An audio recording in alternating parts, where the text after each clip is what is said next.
Queen. To the show at any point. If you have something you want to add to the knowledge and the day, we're happy to hear from you. Don't be calling with no nonsense now. We're not here to listen to your carrying on. But you can call 415-550-0511. And I don't know, we might answer the phone if we can figure out how to answer the phone here. All right. So here we go. We only have 30 minutes, so we actually got a little head start, so we're actually doing really well today's job. Yeah. All right, so I'm going to play you a little bit of this artist, and I just want you to let me know when we're done if you know who this artist is. All right, are you ready, Boo? Yeah, I'm ready. Okay, I'm excited. Okay, here we go.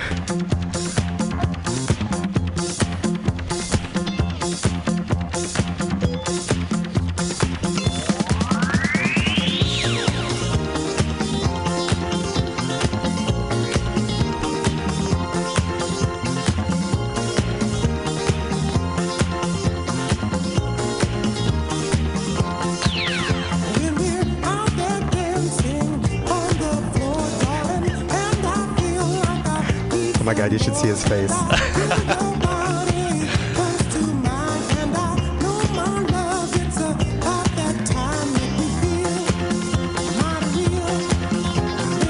I have definitely Here comes the chorus. Here comes the chorus, girl. Okay.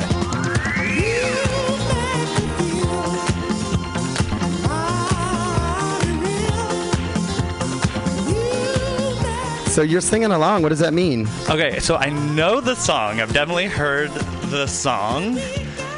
I mean, I hope so. I've definitely heard the song, but honestly, I don't know who it is. Okay, so the song is a gay anthem, and the singer is Sylvester. Sylvester. Have you heard of Sylvester? Sylvester Stallone. Have you heard of Sylvester the singer? No, I have not. Oh my God, seriously.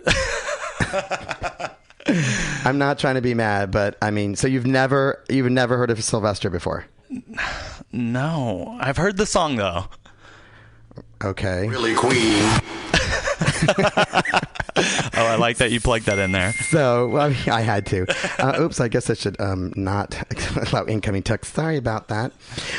So, listen, a couple things. So, growing up, I am a child of the 70s. So, even though I knew Sylvester, I wasn't obviously out and gay at the time, but Sylvester was literally, he paved the way for techno music, house music, and all these amazing things. But he was known as an out gay artist. He was an African-American artist born in Watts, and he was a fixture actually in the Castro. Oh, wow. Yeah, he did lots of really cool stuff. I don't know, he was one of those people that at the time he would go out and parade around in dresses, and it was very unapologetic about who he was at the time. Can you imagine in the early 70s, late 60s, that this was something that was completely unheard of? Yeah, completely. Especially being African American. And, he was born in Watts, and his family absolutely did not appreciate or approve of his homosexuality. So he had to find friends, as we all did, to that were kind of like him. So he actually met a group of transgender and queer people in a group that was called the Discotheques. Discotheques. I like it. Discotheques.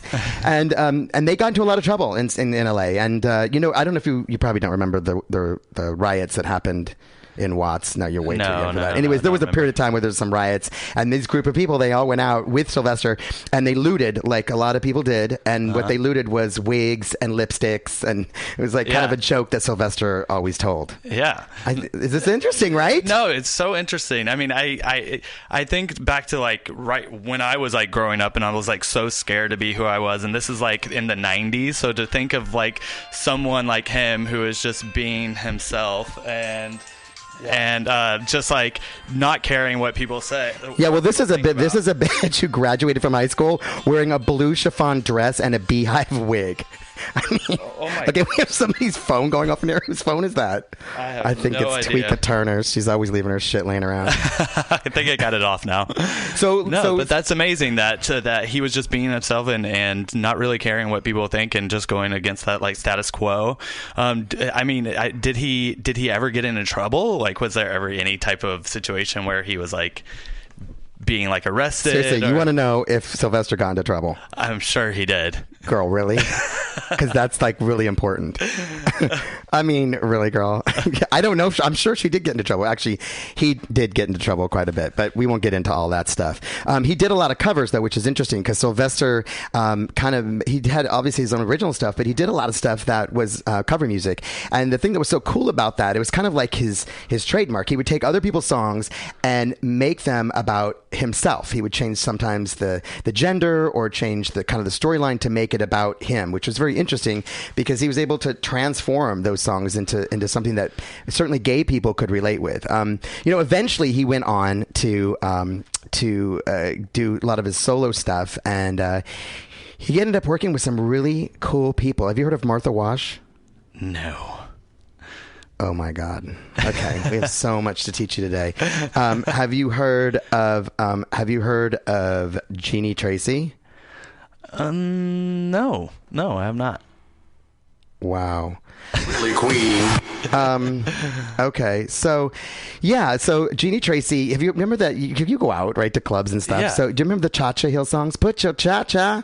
Yeah. Put your Cha-Cha heels on. Yeah. Okay. So that's Jeannie Tracy. Okay. She's done a ton of stuff, and she also sang backup for Sylvester. Oh, wow. That's amazing. You know who else sang backup for Sylvester? The Pointer Sisters. I don't know who they are either. Oh my God. I just literally created 4 shows in like one episode. I don't know. That's the point. The Pointer Sisters. The Point Sister. It's the Pointer Sisters. So wait. Okay. So we have a call coming in. So I'm going to show you some more music while we're waiting on this. All right. Here we go. You got a match? The fabulous crowd. Look at all the fabulous people. You want to dance? Yes, I'd love to. Let's party a little bit. All right. Get on my feet in the disco heat. Dancing through the night till morning light. Shine for me. Again, music takes me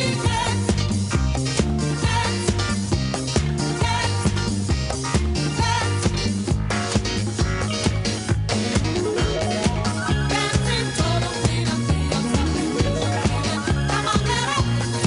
Swinging through side, rocking, feeling. Come on, get up, everybody.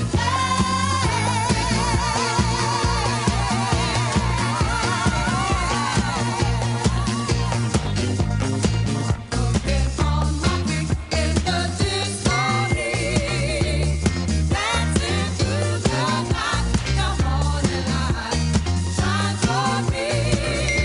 Again, music takes me All right. So here's the thing. I have a really special guest online. Ladies and gentlemen, please give it up for Jeannie. Jeannie, are you there? Yes, I'm here. How are you? Hi, Jeannie. Thank you so much for calling into the show. Ladies and gentlemen, Jeannie Tracy. Yay. Hi. How are you? Good. We're here. I'm here trying to educate the children on Sylvester today, and of course, you were such an intricate part of his life. And I know you're not feeling well, but we just really wanted to say thank you for calling in and thank you for being part of our first show. We love you for that. How you doing? Absolutely. I love you too, darling. Well, Jeannie and I have performed together many times, and she's an amazing person, and I love that she called in just to be a part of our Sylvester Day. So let's hear it for Jeannie Tracy. Thank you so much, Jeannie. Thank you, and thank you for keeping my brother alive, all right? Of course, you got it. We love you. Thank you, All right. Jenny. All right. Great show, you guys. Thank you. Okay. Bye. Bye. Yeah, that was Jeannie Tracy. That's pretty crazy that she just called in just to say hello. She called in just to say hello. I've known her for a while. She's done a few things with me, or I should say I've done a few things with her, and she's just really an amazing person, super fucking talented. And she was a big part of Sylvester's life, singing background for him for a long time, along with Martha Wash. Now, here's going to blow your mind. So it was Martha Wash, a woman by the name of Izora Rhodes, and together they were known as 2 Tons of Fun.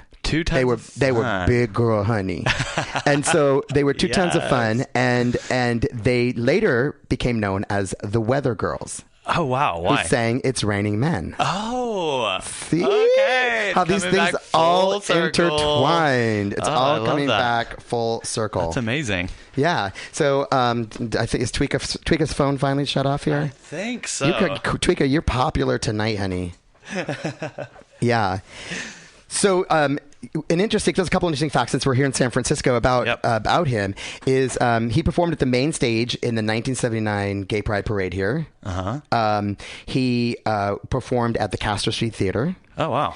And actually, the Castro Street Fair was actually 1 year after he passed was thrown in his honor. It was a tribute to him. Wow. So he did so many amazing things that to keep things alive. The show at the Castro Theater was called One Night Only, and it was a retrospective work of a lot of his stuff. Oh, wow. So what was it? Do you know what it was about? Girl, I wasn't. Girl, You how weren't old do I there? look? How You old do I weren't look, there? bitch? Jesus. No, but I will say this. Like, okay, so he did something that I wanted to do in my lifetime, but obviously I'm not going to be able to do anymore. But in 1985, he was able to work with Aretha Franklin. He and Jeannie, who we just talked to, were invited to sing background vocals for Aretha Franklin's song, "Who's Zoomin' Who?" But you might not remember that song. It goes, "Who's Zoomin' Who?" No, I don't remember it. So we have a lot to teach you, girl. This show's going to be on for a few years. Thank God. I know. I wish we could drink cocktails in this booth because I need one right No now. alcohol zone. Yeah, this is the no alcohol zone, so we're just going to have to do a lot of cocaine before we get there. You know what I mean? Like, let's just get wild. Just get wild before we get here. Is this? Am I just like blowing your mind right now? No, just like I need a drink. No, I find it really interesting. I'm excited to be here because obviously, like many of the times that we're in the club dancing, I'm just like, I don't know who this is, but I really do want to know who they are. So I'm excited that we're doing this and that you're finally teaching me. Girl, I got a lot to teach you, more than music, honey. Let's start with that jacket. But listen, yesterday actually I was watching some clips of Sylvester, and there was one of him on the Joan Rivers show when she had her own talk show at night. I don't know if you don't remember that because you were younger too, but Nope. I barely remember that, but I know that it had happened. And he was on there, and it was really cool. He sang this song called "Someone Like You," which was done in the late '80s, which was a song that I actually do remember because I was in high school, and I kind of remembered because even though I wasn't out, I was gay, Yeah. and I was going to gay clubs, and I definitely remember this song, "Someone Like You." It was a really cool song, and he performed it on her show, and then afterwards he went over to the couch and talked with her, and he basically, I remember they were talking about, like, she's talking about sexuality or something like this, and he's like, well, she's like, I've worked with drag queens before, and he's like, I'm not a drag queen, Yeah. I am Sylvester. I was like, yes, bitch. So he's like very androgynous, very androgynous, yeah. And but not a drag queen. But not a drag queen. Yeah, I mean, it's hard. He would not say he's a drag queen, Okay, right? obviously, From what yeah. I understand. But for most of us, we would say he was a drag queen. But his label tried to make him more androgynous because they didn't feel like a drag queen could actually do much. Yeah. So they tried to make him a little bit more androgynous. So, it was something that he had to struggle with and something that he pushed against to do. Mm-hmm. And I think that he always said that there's a saying, or actually he said that his career transcended the gay movement, and that he said that his sexuality had nothing to do with his music. He said, this is literally a quote from him. He's like, when I'm fucking, I'm not thinking about singing, and vice versa. Right, which is true. Yeah. So many gay artists, it has to be about who you're sleeping with. It's this weird thing. Like me being an out Billboard recording artist in the beginning, you always struggle with, should I be myself and be true to my music and true to who I am because that's going to make you the best performer, or do you have to make a decision to kind of fall in line with what will fit, what will work, what the trends are, what's acceptable, Yeah. and it definitely is. It's definitely a hard choice. And Did you ever find yourself like turning down opportunities because of your sexuality, or them not wanting you to be true to who you are? Absolutely. Absolutely. There was a label that I almost signed. How are we making this about me? I don't know. love where this show is Love going. it. No, but absolutely, there was a label that was interested in me, but they told me I had to, act straight, which obviously that's not happening. I mean, it's at that point I'm like, it's too late, girl. It's too late, yeah. She's been to the Everyone knows. club. She's been out and about. She's been to the Rage and the Motherlode and all these LA bars at the time. But it was interesting that he was openly critical about what he perceived, within the gay community itself, some of the divisions that happen within the gay community. He said, I get this conformist shit from queens all the time. They always want to read me. They always want me to do it their way. I'm not going to conform to the gay lifestyle as they see it, and that's for sure. Which is kind of cool because not only was he not conforming to mainstream and not only was he not conforming to what the straight world wanted him to look like, but he was not conforming to what the gay community itself wanted him to look like. Yeah, it sounds like he was just far beyond those like barriers and walls that the gay community puts up that we're so like blind to see sometimes. Yeah, for sure. So I'm going to play that track, Someone Like You. It was 1986, and this was a track that Sylvester put out. I remember it. I was in high school at the time, and it was just a really cool song that has a lot of really great memories. So I'm going to play a little bit of it for you now, and you can tell me what you think. Here we go. Awesome.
this ad.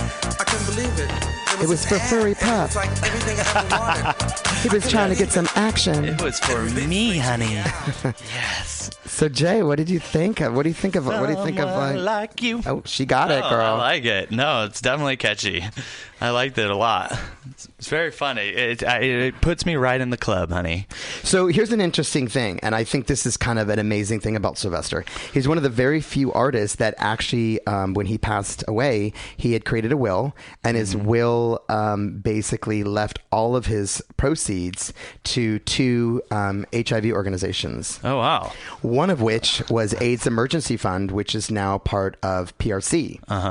Which is the nonprofit that I'm doing the Donna Sachet Songs of the Season next, in the next couple of weeks. That is the organization. So it's kind of cool. And so they continue to receive all the royalties. So if you don't have Sylvester's music, or if you're missing something in your collection, make sure you go out and you purchase it, because every little bit of amount that you buy and every bit amount that they raise actually goes towards these HIV organizations that continue to need it today. So that's kind of cool, right?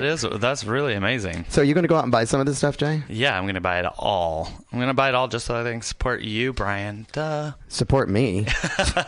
Girl, I ain't dead. I might look it. You know, what's interesting, there's a club in LA called Catch One. And this is like, I used to dance at this club. Like, we used to go out dance because the music was amazing. Like, we would go to this club and we would leave this club soaking wet. Yeah. And it was the like, next day. it was straight people, it was gay people, it was white people, it was black people, it was Asian people. It was like all this crazy mix of all these people. Yeah. But we were there for the music, and you would just, I mean, you would just dance, and you would leave there, and your jeans were two Soaked shades darker. completely Yeah, they soaked were. through. Yeah, they were completely dark, and I didn't even know this at the time when I was going there, and I didn't even know it actually till recently. But Sylvester used to perform there all the time. Oh, wow. So, but this was before you, right? So you didn't ever see him. I never saw him. It was I think it was he had a band called Hot Band, and it was him. Well, he broke up with Hot Band, and then there was a new band called The Four As, and it was a new set of backup singers. It was two black drag queens named Jerry Kirby and Lady Bianca, and I'm not talking about Bianca Del Rio, because the bitch can't sing. No, she cannot. Trust me. Can't hold a note. Can't hold a tune. Can't hold a joke either. Anyway, love you, Bianca. So they used to perform at Catch One. It was called Jules Catch One. It was a predominantly gay black club, but the music was amazing, and we used to go there and just dance. I mean, there was a time when music and when you'd go out, it was about dancing. Yeah. Something and you really connected with people, and you dance, and you just. Now it's more about it's a little more disconnected, I think, and you kind of go out, and I mean, the drugs are definitely different. Yeah. I mean, people are just, I think the guys are just, it's more like, I guess it's like more sex focused, it feels like, more than just people there to just dance and enjoy themselves and be with their friends. Right. And I think that has to do with some of the drugs that are going on out there. You know what I mean? That make you more sex focused. Yeah. Back then, we just did a Quaalude and an ecstasy, honey, and we were set. We were set. Yeah. Or even some, I don't know, I know there's some people out there like, what about marijuana? Because that was like obviously really big in the 70s. But yeah, I mean, that's just how it was, girl. I know. I'm so jealous that I didn't get to experience that kind of club scene back then, where it was just about the music and going out and dancing and having fun with your friends. I don't get that today, which is very disappointing. Yeah, and I think, honestly, I feel like in a certain way, it's kind of moving back that direction. I think for a while it got really dark. I think crystal meth got in the scene, and it made things a little darker and disassociated. And I think hopefully now we're starting to get back to, that kind of time where it was about the music and about just being your best authentic self. Yeah. Honey, you do you, boo. I know. And honestly, like any time that I've been like having an amazing time and really connects with the music, I'm like sober and I'm just standing by the DJ booth, and I just am like, I'm sorry, wait. You said, did you say sober? Girl, don't tell everybody what I'm doing and what I ain't doing, okay? Because I haven't seen that in a long time, girl. But no, yeah, I think like the times that I really have had amazing time at the club, it's just been like me wanting to connect with the music and making that kind of like my focus. So yeah, well, so the one I'm going to try to basically educate you on one other song, which is another one of his big songs, and one that he was actually very well known for, and it's a song called "Do You Wanna Funk," and it was a really high energy dance track. do you want to funk? Do you wanna funk? Funk, ooh. And it was co-written with Mr. Crowley, who was actually did a lot of work writing with Sylvester, and it was released in July of 1982. So I was 2, and it was. My mom used to sing this to me to sleep. Oh, of course. Okay, I'm totally lying. My mom never sang to me. So it absolutely did well. It was like I'd say probably one of his bigger hits, and so I think we should play it just a little bit of it just so you can hear it. Yeah, let's see if I know this one. I bet you know this one. All right, Okay. here's our last Sylvester song for the evening. I'm ready for it.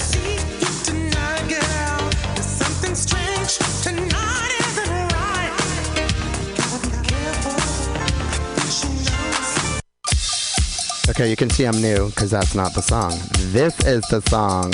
Oh, I'm so pretty.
Yes. I love that song. It's such a great song. Jay likes the clapping part. Clap, clap. Clap, clap. No, girl. Wrong timing. Damn it. So what do you think, girl? I've never heard the song. Wow, it's an awesome song. You really need to, now that you kind of are familiar with them, you kind of need to download them and listen. I'm diving in. And the history. I want to leave today with one last little story about Sylvester. At one point, he eventually he died from HIV and AIDS, and he attended the Castro's 1988 Gay Pride Parade. It was called the Gay Freedom Parade at the time, in a wheelchair, being pushed along the front of people with an AIDS banner along Market Street. And all the crowds, as he passed them, they shouted out his name as he passed by. Wow. They said the next Castro Street Fair, which was a few months later, as we all know, was named a tribute to Sylvester, and that was in 1988. And even though he was too sick to attend because he was he was very, very ill at the time, crowds chanted his name to such an extent that he was able to hear them from his bedroom. He lived on Collingwood, right up by the edge, and so people were chanting his name because it was a tribute, and he was able to hear it from his bed. It's pretty amazing, and That's beautiful. and it shows really ultimately what he did for the gay community and how influential he was, and how in a time where being gay was not okay, he stood up for who he was and stood up for what he believed in, and really made no apologies for being himself. And that's something that, even though maybe I didn't experience it firsthand and you didn't experience it firsthand, it's something that we can learn from our herstory. Herstory, yes. About someone who was that influential in our lives. Yeah, no, that's amazing. I'm so excited that you taught me about him today. Yeah, and so the last thing I'm going to say is that in 2005, he was one of 3 artists that were inducted into the Dance Music Hall of Fame. Oh, wow. Alongside Chic and Gloria Gaynor, 2 other people you probably don't know. Nope. And yeah, and in 2016, Billboard magazine actually ranked him as the 59th most successful dance artist of all time. Whoa. Yeah, wow, that's huge. That's a huge accomplishment. That is pretty incredible. Well, our time is up here today. We're super excited. I hope you enjoyed the show. Jay, we did it. We got through the first one. Oh my God. And you know, we got our groove. This is brand new. Neither of us have ever done radio before, so this is all new. There's a lot of buttons and all kinds of things. Gonna put the cookies up in the machine. I don't know how to work this shit. So yeah. So we don't know how to work any of half these things, but we're doing our best, and we want to hear from you. So if you have ideas, show ideas, if you have people that you think we should talk about, if you have I've heard of somebody say to you, I don't know who that is, and you feel like they should know who that is, reach out to us. We're in a couple places. We're on Instagram at Really Queen Radio, and we are also we have a website which is reallyqueenradio.com, and you can reach us at reallyqueenradio@gmail.com, which is also on our website. So we are super excited, and we are here every week from 6 until 6:30 p.m. And we also want to one more time thank Tweeka Turner and the House of Radio for having us be a part of the show every single week. We look forward to spending more time with you guys, and Thank you guys. And really appreciate it. We'll see you next week. Bye-bye. All right. House of Pride Radio. Wow, let's have a nice round of applause. Roz up for Really Queen. Really Queen. That was fabulous. Thank you.